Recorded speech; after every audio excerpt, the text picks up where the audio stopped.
ওং নমো ভগবতে বাসুদেবায়। শ্রীমদ্ ভগবদ গীতা দ্বিতীয় অধ্যায় সাংখ্যযোগ 57 শ্লোক। যঃ সর্বত্র অনভিস্নেহ তত্তৎ প্রাপ্য শুভম ন অভিনন্দতি ন দেষ্টি তস্য প্রজ্ঞা প্রতিষ্ঠিতা। অর্থাৎ যিনি জড়জগতের নানান রকম উত্থান পতনের দ্বারা আসক্তি রহিত, যিনি প্রিয় বস্তু লাভেও আনন্দিত হন না এবং অপ্রিয় বিষয় বা অপ্রিয় কোনো ঘটনা ঘটলেও যিনি দ্বেষ বা হিংসা করেন না, তিনি পূর্ণ জ্ঞানে প্রতিষ্ঠিত হয়েছেন। আমাদের এই মানব জীবনে সর্বদা একরকমভাবে চলতে থাকে না, কারোর জীবনে একরকমভাবে চলে না। জীবনে নানান রকম উত্থান পতন আসতে থাকে, ঠিক সমুদ্রের ঢেউয়ের মতো। কখনো সুখ আসে, কখনো দুঃখ আসে।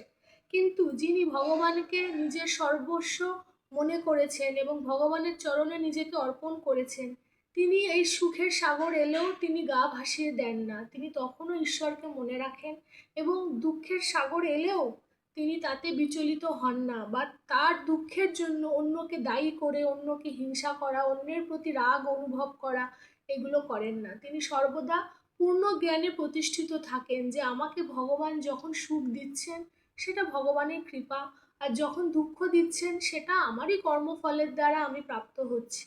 তো সুতরাং তিনি ভগবানের প্রতি সর্বতোভাবে আত্মনিয়োজিত থাকেন। তখনই সেই ব্যক্তিকে বলা হয় তার জ্ঞান একদম স্থির হয়ে গেছে, অর্থাৎ তিনি পূর্ণ জ্ঞানে প্রতিষ্ঠিত হয়েছেন। 58 শ্লোক। যদা সংহরতে চ অয়ম কুর্ম অঙ্গানি ইব সর্বস্ব ইন্দ্রিয়াণি ইন্দ্রিয়ার্থেভ্য তস্য প্রজ্ঞা প্রতিষ্ঠিতা।